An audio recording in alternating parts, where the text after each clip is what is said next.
Hello and welcome to the Center for Spiritually Integrated Arts, a Centers for Spiritual Living teaching center. I am Reverend Dr. Raymont Anderson. I am the founder and the spiritual director. Now, as you are sitting there joining us, you may have questions, any number of questions, such as, who am I? How did I get here? Spiritually integrated arts means what exactly? What is a teaching center? Well, what is Centers for Spiritual Living? What is that? What does that even mean? Or New Thought, or religious science, or science of mind and spirit? You may have any number of questions about this specific community, about the parent organization, CSL, our philosophy, our teaching, our liberation theology. Any number of questions. Feel free to send an email. We look forward to connecting more and building our virtual community, our global community. And if you haven't connected yet on social media, feel free to do so. This is your invitation now. Also, did you know that all of our Sunday messages are archived on our YouTube channel? You can watch it anytime. Now, questions about anything, such as becoming a member. What does that mean? What does membership entail? And if you live somewhere far and already belong to a spiritual community, can you be a member of more than one? The simple answer is yes, you can. Just like you can shop at more than one grocery store, you can attend or be a member of more than one gym. We are building beloved community. So you can do both. You can be a member of both. You can be involved with both. That's what being in spiritual community means. So we welcome you. We invite you. We are so appreciative that you have found this community and that you have joined us today. We bless you. We love you. We welcome you. Live long and prosper. Sit back, relax, and enjoy the rest of our Sunday message. Love you. Connect with you soon. Blessings.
Namaste and greetings and welcome to today's talk. You are enough. The art of happiness. I'm sure right about now we could all use a little bit of happiness in our lives. So, what is happiness though? Happiness can be defined as an enduring state of mind consisting not only of feelings of joy, contentment, and other positive, quote unquote, positive emotions, but also of a sense that one's life is meaningful and valued. How many of us can say that that is precisely where we are? We feel joy, we feel contentment, we feel other life affirming emotions, we feel that our life is meaningful, we feel that we are valued, we value ourselves. How many of us can honestly say that that is the truth of our experience? I invite you, that beginning quote came from an article on positivepsychology.com. I invite you to revisit and check out the whole article. We go on. The art of happiness is the art of living deeply in the present moment, right here and right now.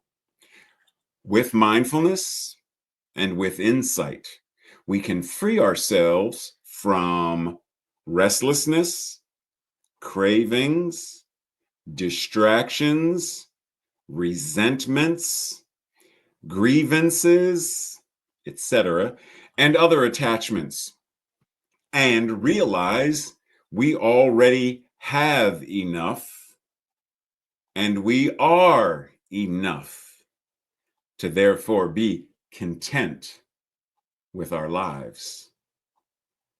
Breathe.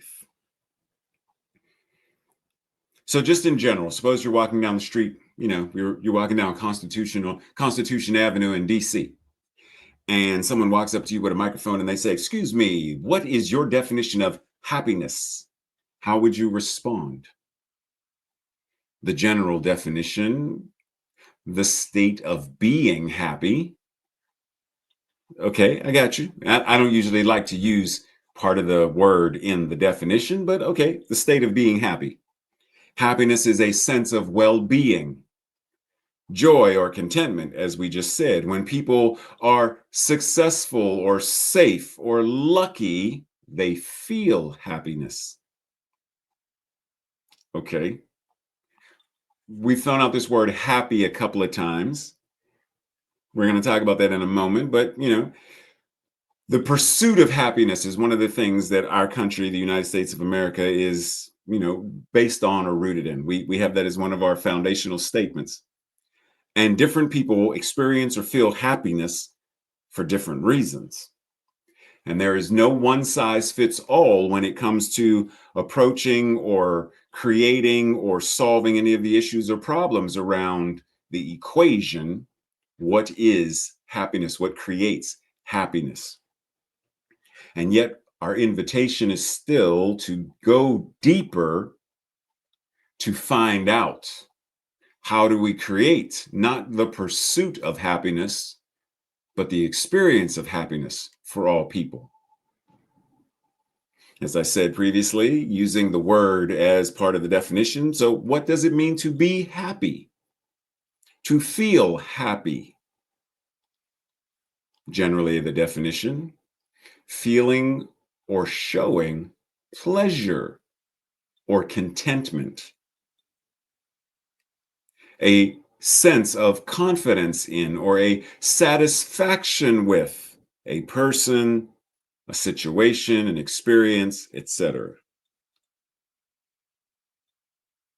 Note, a lot of these may be deemed as reliant upon a conditional something to change. Oftentimes, we are looking for something outside of us to bring us pleasure, something outside of us to give us the sense of being content or satisfied. When I get a raise, I will feel content. I will be satisfied. When my children grow up and go off to college, I will then be able to live my life and have greater satisfaction, etc. We base it on a lot of external criteria. But what happens if we turn that attention inwards and say, Where does self-originating pleasure and contentment come from? How do we stoke those fires? How do we create internal confidence that can show up as external confidence, but it originates within? I'm not confident because other people are like, oh, Ray, you're such a great person. And how do I develop internal confidence that shows up externally, or satisfaction, etc.? Because as we said before, and we might say it again today, Nikki Giovanni said, you cannot know, if you don't know yourself, you can't truly know others. So if you're not confident within yourself, you're not satisfied with yourself, how can you be satisfied with another person or an experience, etc.? How are you invited to become self-satisfied or self-satisfying? Now, there are a great many synonyms for what it means to be happy. And we could express it in a great number of ways. I'm elated. You are glowing today, right? Or being cheery, merry, etc. So Merry Christmas means the same thing as Happy Christmas. Just saying. Happy holidays, Merry holiday, same thing. Just saying. How many of these do you feel on any given day? How many would you like to feel on any given day? What is the practice to feel them? Now, there are a lot of people that reflect on happiness and want to know what determines our happiness. And a lot of people will say, well, what determines our happiness is half of it's genetics, and a good portion of it is the quality of our thinking. And then there's the small sliver that are circumstances. Okay. But there are a lot of people who,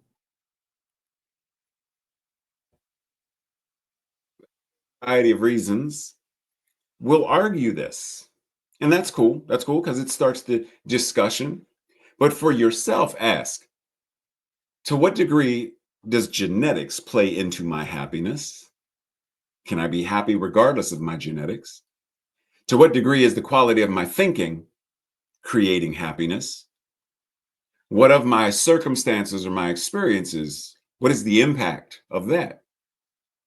And when we reflect on happiness, do I feel pleasure? Am I contributing somehow to the greater good of life on earth? Am I able to gain satisfaction from multiple, sort of what we talked about before, intersectional, from multiple domains without neglecting others? Can I gain satisfaction from when I create art in a way where it doesn't make other relationships suffer? I am so busy in the art studio that I have no time to play with the dog. So the dog is lonely. Why should the dog suffer? Because how do I create greater balance? Am I engaging in activities which I find to be satisfying? Right? There's a great deal that we could discuss and look at, and even within that, reflecting on happiness, we see how they overlap, intersect. We see how they are interwoven with one another. Even genetics, circumstances, and thoughts, are they not still overlapping, interweaving with one another to create our experience of happiness? Now, there are many benefits to happiness or feeling happiness. On a neurochemical level, serotonin, oxytocin, etc. There are all of these that are beneficial. And when we are in a state of happiness, these chemicals move through us freely. The amount of stress chemicals are reduced. Inflammation in the body reduced. So feeling happy, being happy, isn't just about whistle while you work, do do do do do do do. Just do your best and take a rest and sing yourself a song. If you're happy and you know it, clap your hands. If you're happy and you know it, clap your hands. If you're happy and you know it, then it's not just about that. It's about the actual biological benefits that these chemicals bring to the body, which then impact the way the body shows up in the world, and the cycle continues. So it's not just for the sake of it's all good and I'm happy, but it's if you're happy, then your body's going to show it neurochemically, biologically. But once again, we are so caught up in the idea of how can that person make me happy? How can that job make me happy? How can this make me happy? And we are always looking for which one is the right one. What is the right combination of things that will bring us joy and happiness rather than realizing self. Thich Nhat Hanh offers, we can imagine there are many doors leading to happiness. Opening any of these doors, happiness will come to you in many different ways. But if you are attached to one particular idea of happiness, it's as though you have closed all the doors except for one. And because that particular door does not open, happiness cannot come to you. So don't close any door. Open all of the doors. Don't just commit yourself to one idea of happiness. Remove the idea of happiness that you have, and happiness may come right away. If your only idea of happiness is being rich, then you have closed all possibilities that happiness can be yours for as long as you are not rich. And trust and believe that suppose you were to win the Mega Million and become rich overnight, you wouldn't be happy. You might trick yourself into believing, but because happiness was reliant upon the money, you're going to hoard the money because it is the end all and be all to your happiness. So then you become greedy and stingy. That and happiness cannot coexist in the same consciousness. So as he is offering us, open to a greater awareness of what happiness can mean. He goes on to say, the fact is, many of us are attached to a number of things we think are crucial to our well-being. We think the job, a person, or some material possession, some ambition are crucial. Could be anything. And even though we suffer a lot because of it, we don't have the courage to let the attachment go. But the truth may be, we continue to suffer precisely because of that. We think we're suffering because we don't have it, but we're actually suffering because we are clinging. Each one of us has to look deeply and see this for themselves, for ourselves. It needs great insight and courage to release our old idea of happiness. But once we do that, freedom and happiness can come very easily. So in what ways are we attached to? As he said, are we attached to a certain body image? Are we attached to a certain loved one, which is why we are grieving and not healing the grief, which doesn't mean getting rid of the grief. It means we are processing and healing in order to find greater balance. How are we attached to our possessions? Attached to love, or what we think love is. Attached to status.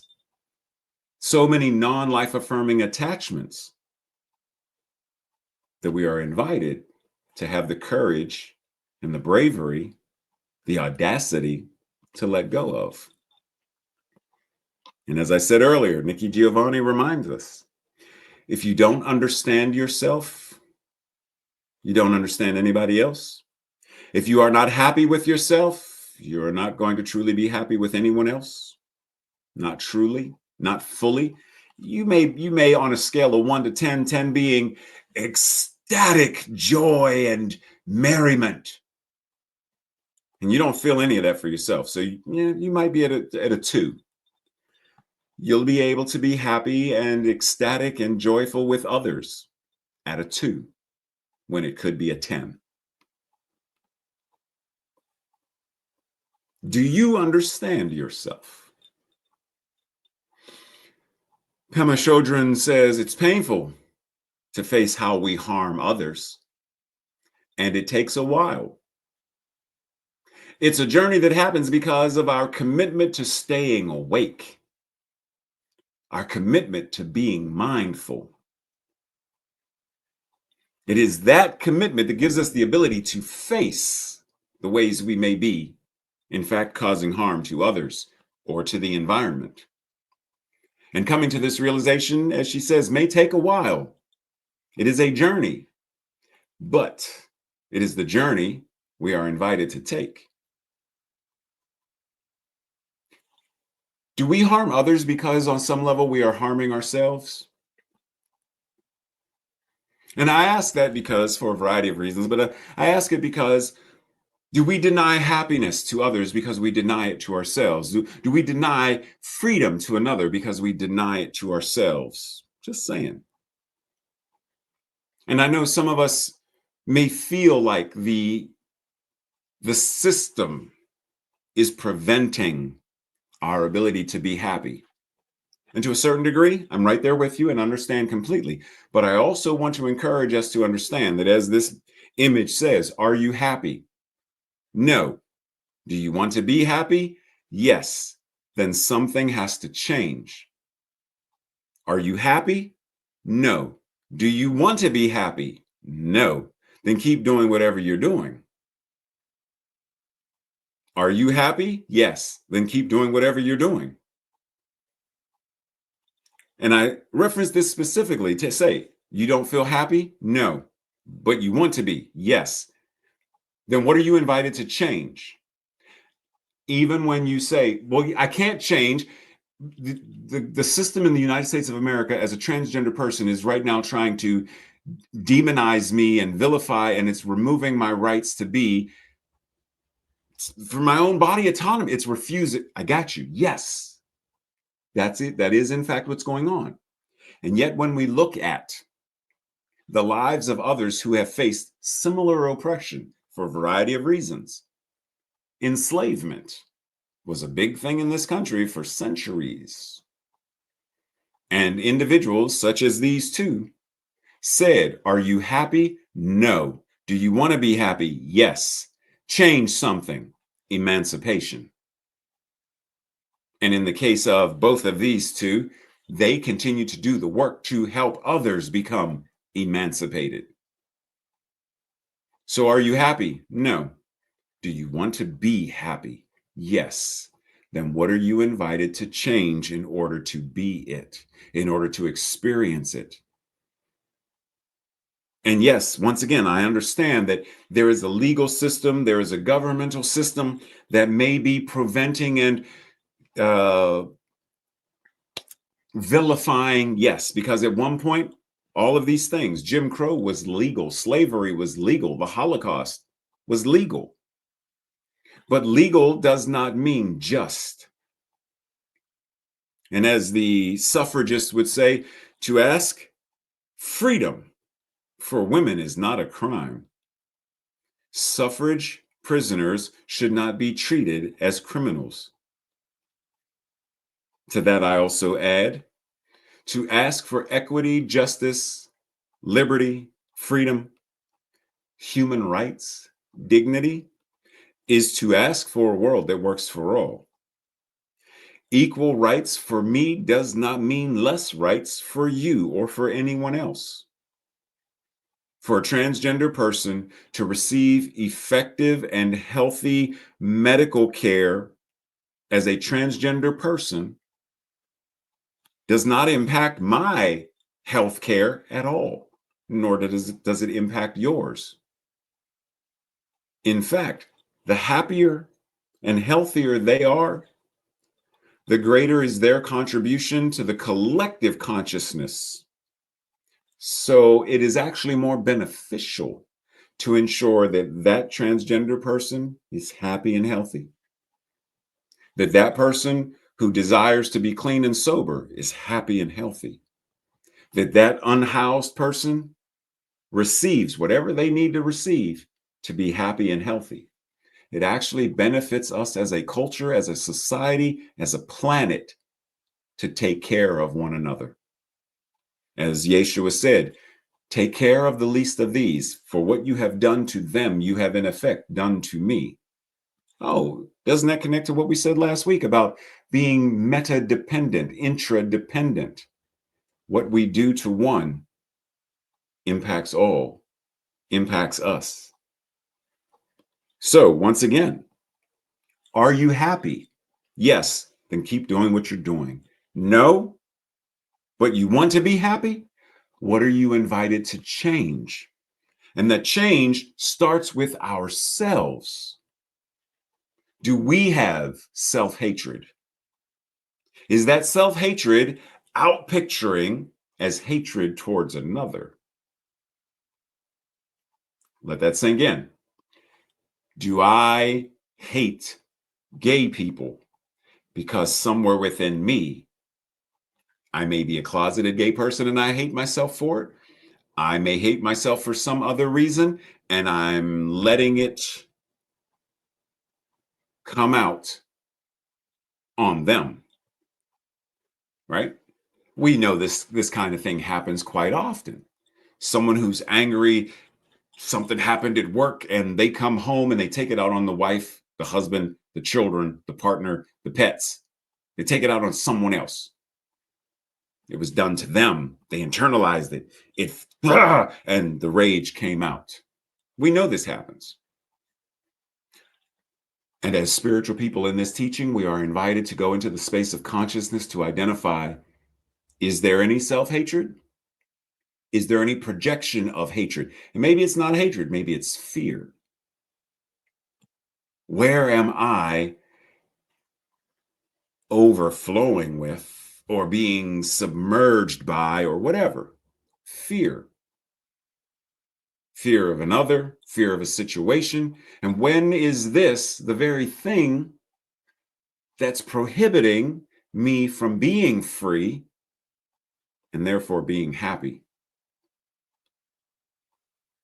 And speaking of fear, as we know from something Marianne Williamson has said, and it has been circulated, our deepest fear is not that we are inadequate.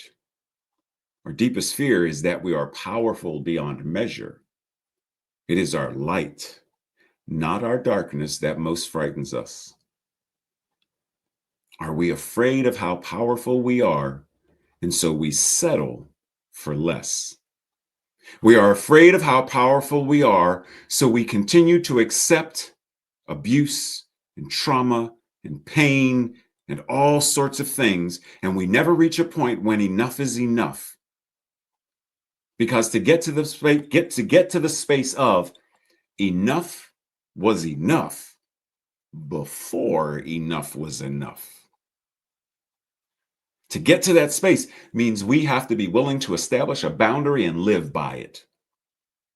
To establish a new criteria for how we show up in the world.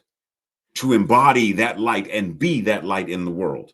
Because as she says at the end of it, when we liberate ourselves, when we shine, when we love, we then give other people permission to do the same. Our happiness becomes contagious. Dr. Holmes says, true happiness is not the fleeting emotion that we feel from time to time. True happiness is the knowingness of our wholeness. The idea that however we are in this moment is wholeness. All the parts of us, the parts we like, the parts we don't like so much, are nonetheless part of this wholeness. Nothing exists outside of the divine. And as he wrote in Observations, we must come to believe that at the center of our lives there is a wholeness. And we should think of the mind as the doorway through which it enters. There is only one mind, and that mind is God, and that mind is our mind now.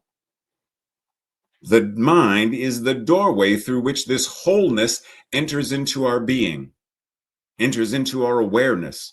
Therefore, we should be very careful to guard what comes into our minds or what stays in our minds as it comes from the opinions of others, as it comes from what we see on social media, what we hear in the news, what we gossip with the neighbors. We should be very careful to guard the rich soil of our minds from the seeds that others would plant in it, and then to regulate what comes into it from any source. Be mindful.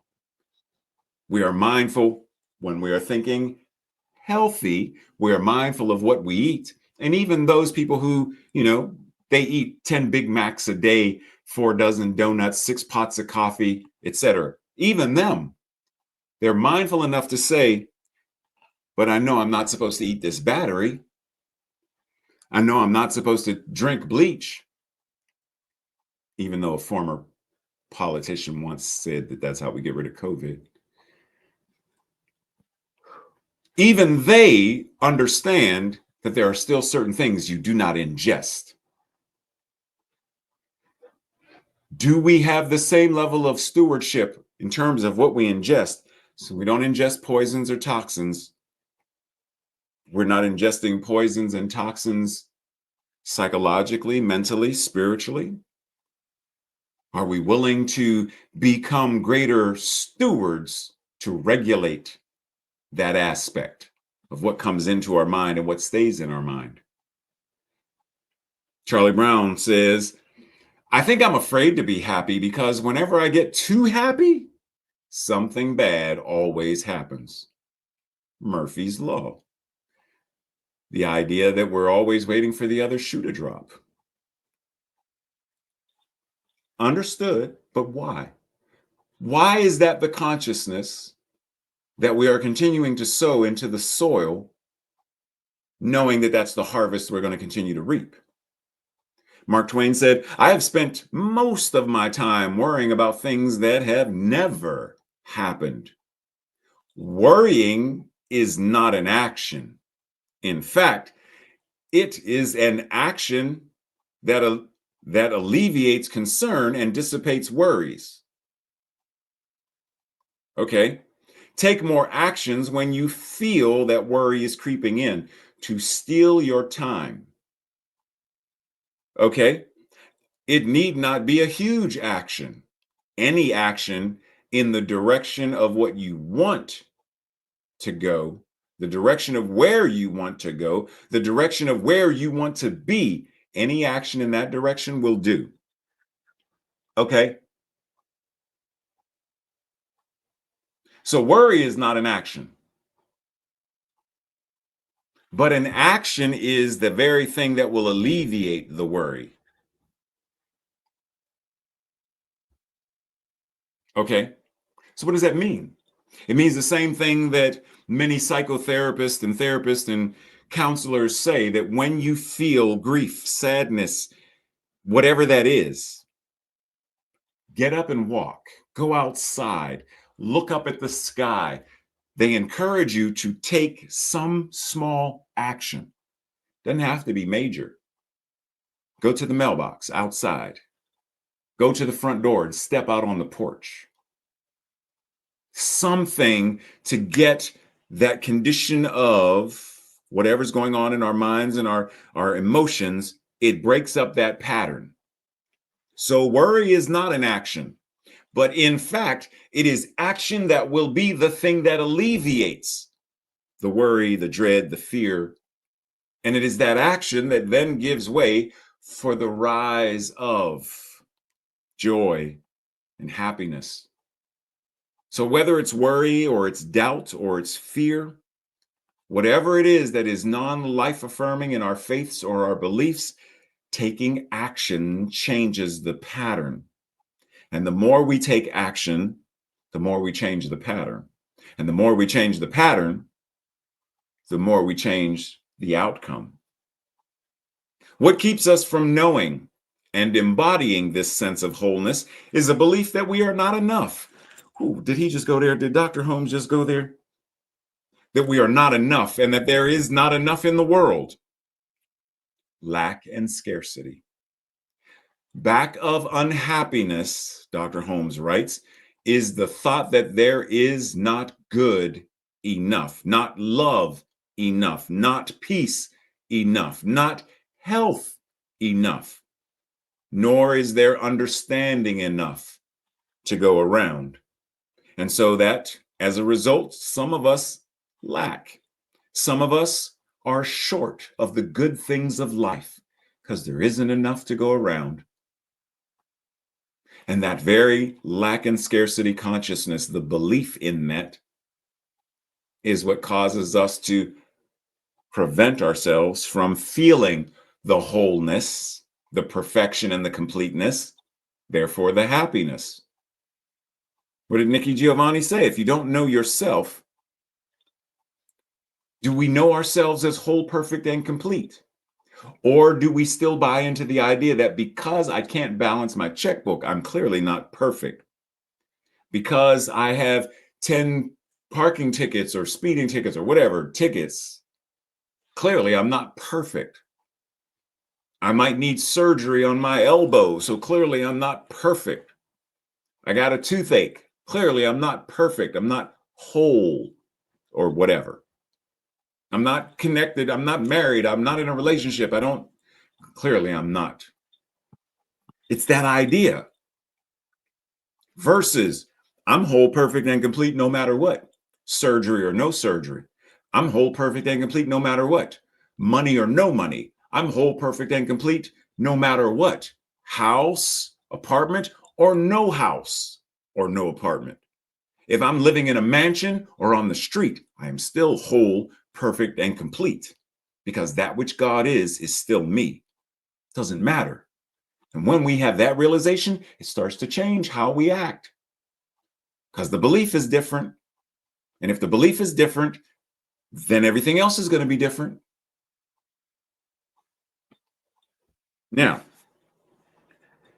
because I can hear some of y'all because referencing fear, and I want to throw out there that, as he's saying, is all fear bad? No. So drop that idea right now.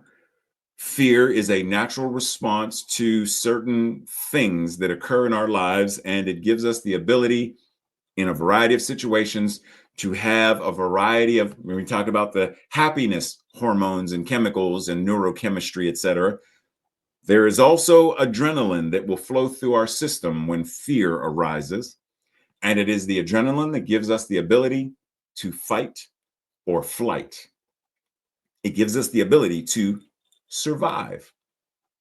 So someone breaks in, a home invasion, adrenaline kicks in. Whatever that is. So fear in and of itself is not bad. It's not the enemy. Our question is, can we differentiate between fear that we are imagining ourselves, the fear of losing a job, the fear of the incoming administration, the fear of whatever that is, versus there's the bear. I can see the bear is approaching the tent right now. This isn't going to be an everyday, all day kind of thing. This might be the worry and dread, the fear of a divorce, the fear of death, the fear that I may be marinating in that every day, all day. So our invitation is to be very clear, to discern if there is fear, what is it really that I am afraid of, and what am I doing about it? Because if I'm not doing anything about it, then I'm staying stuck in lack and scarcity, worry, doubt, all those things that Mark Twain talked about. And like I'm stuck in that, which means I'm going to continue to be in the pursuit of happiness and the pursuit of freedom, but never to experience it truly. Science of Mind proclaims the spiritual nature of humankind. It removes fear or non-life affirming fear by introducing love. It places us in the mind of God, which we already are, as some part of the eternal wholeness. It gives shelter to our souls. This is all poetic, right? Like he's speaking poetically, but it gives shelter to our souls. It satisfies the natural hunger of our intellect for the larger life. It surrenders indecision for divine guidance. For human fear, it gives, for human non-life affirming fear, it gives spiritual life affirming faith. So again, we're invited to be very clear. What is it that we desire to experience? Are you happy? Are you free? No? Do you want to be? Yes? Then what are you invited to change? And part of the change is asking, what is it that you are practicing and how are you practicing it? Whatever that may be, how and what are you practicing? The lesson is simple enough. When we ask for anything, we are to believe that we already have it, but we are to ask for that which is in unity with life. This unity includes health, happiness, and success. These are native to the atmosphere of God and to the atmosphere of the inner person, which is Christ consciousness. So let us dislodge doubt, non-life affirming fear, etc., and disbelief or unbelief, and trust implicitly in good, which also implies trusting implicitly in the goodness, the innate goodness of who and what we are, and practice it. So once again, what are you practicing? How are you practicing? What are you training? How are you training? What are your habitual actions? And what are they strengthening in terms of what we are talking about today? Dr. Holmes goes on to say, so we must accept that our own belief is the starting point. We must convince ourselves that it is right, that we should be happy and successful, as long as we harm none. This goes back to what Pema Chodron said, referencing the way that we cause harm. Once again, we are invited to come back and say, does me being a multi-billionaire working as the CEO of Amazon, does it cause harm to anyone? Yes. Then what is my invitation? As the owner of Twitter/X, is my multi-billion trillion, is it causing? Yes. Am I making money off of the backs, the lives, the sweat, blood, and tears of others? Yes. Then maybe that is not success. Maybe what I am is actually a capitalistic terrorist who is causing harm to others in order for me to profit. So, as Dr. Holmes says, we must convince ourselves that it is right for us to be happy and successful as long as that happiness and success cause harm to no one. So let's revisit the idea of practice and training. How am I practicing and training my mental equivalents in order to manifest the life that I say I desire to experience? We know that there is a power far greater than we are. There is a love that casts out fear and a faith that overcomes all obstructions. But do we know it? Are we living like we know it? He says we know it. Do we? Are we practicing that? Are we training based on that knowing? We must permit ourselves through affirmative or life affirming thinking to enter into this power and enter into this love with complete confidence. If we can believe that the Spirit, which is us, within us, God, makes perfect and happy the way before us, we then enter into conscious union, interconnectedness with everything that lives, everything that is, and we commune with the Spirit that is in and as all people and all things. There then develops an intimate relationship to the presence and to the power which controls everything. And we know, do we know? And we know, do we practice? We know, are we training with this knowing? And we know that we can trust it. Breathe. Science of Mind and Spirit 4.0 offers us a way to address the conditions of our lives in ways that support health and well-being for ourselves and others.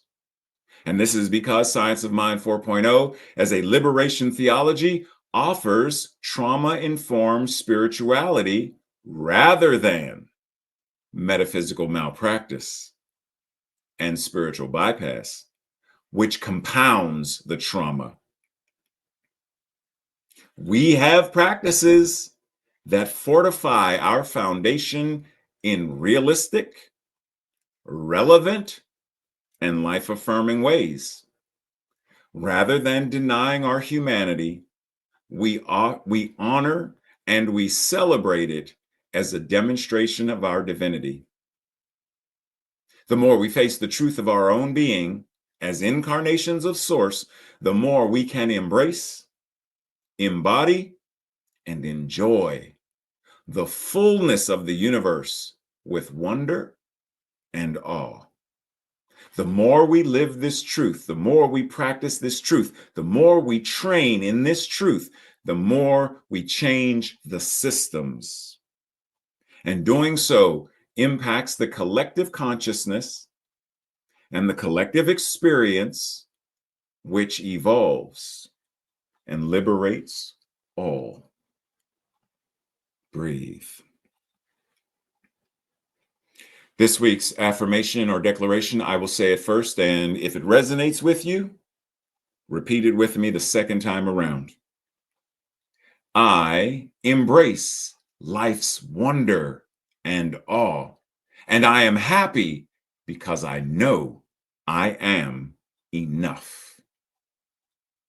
Together, I embrace life's wonder and awe, and I am happy because I know I am enough. And so it is. This week's journal questions or Thursday night study group questions. Number 1, how happy am I? What or who causes me to feel happiness? How afraid am I? What or who causes me to feel afraid? Number 3, what inspires awe and wonder in my life? And what can I do to bring more of this into my experience? How much faith do I have in myself? And what is the fruit, quote unquote? What is the fruit? What is the evidence of this faith? Number 5, what do I do to address my mental health needs? What are my mental health needs? What about my physical needs, my financial needs, my relationship needs? What do I do to address any of those as well? And lastly, my daily practice physically consists of, my daily practice emotionally consists of, my daily practice mentally consists of, spiritually consists of, socially, my relationships consist of, and fill in the blank.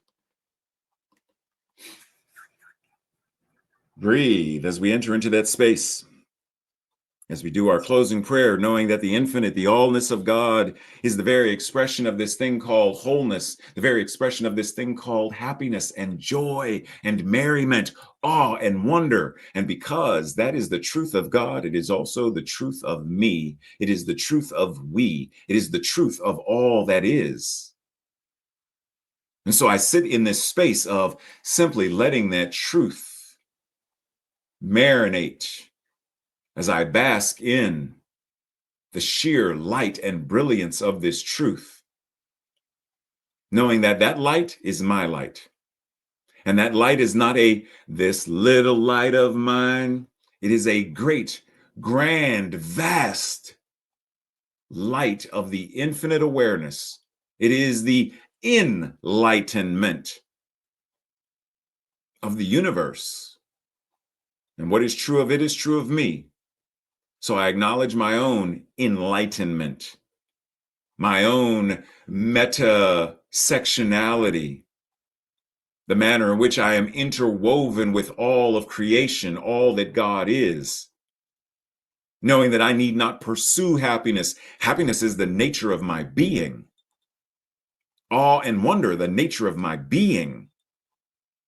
And so I need not pursue it. I experience it. I train in it. I practice it. My mental equivalents are aligned. My thoughts, my words, my emotions and feelings, and my actions are that of it. And so I breathe, knowing that this truth that I'm acknowledging for myself is still the truth for everyone watching now and those who aren't watching. It is the truth, regardless of our awareness of it. If I have never heard the word gravity, not knowing that word does not mean that that apple will not fall from the tree. It simply means that I don't have a name for it. I don't know the process of physics as it relates to it, but I witness it nonetheless. So our ignorance of this truth does not change the truth. It simply changes our experience of it. But the more we know this truth and we practice it and we train in it and it becomes our way of life, then we truly are free. And that freedom, as a contagious power that is already the truth of everyone anyway, that freedom becomes the very thing that gives others permission to set themselves free. And together we change the systems and we free all of the expressions of God, that we may all live, move, and have our beingness, knowing that we are whole, perfect, and complete right now, right here. And so it is. So it is. Blessings, everyone. See you during the week for either, if you're in the Joel Goldsmith class, see you there. If you're at the Thursday night study group, might see you there. Well, Tracy will see you there. Other than that, you know how to find me if you need anything, if you want to chat. I will see you next Sunday right here. Same bat time, same bat channel. Love and appreciate you. Go and be your divine wholeness and be happy. You are happy and you know it. Clap your hands. If you're happy and you know it, clap your hands. Just saying. Go out and just saying. Go be the hokey pokey today. Turn yourself around. All right. Love y'all. Take care.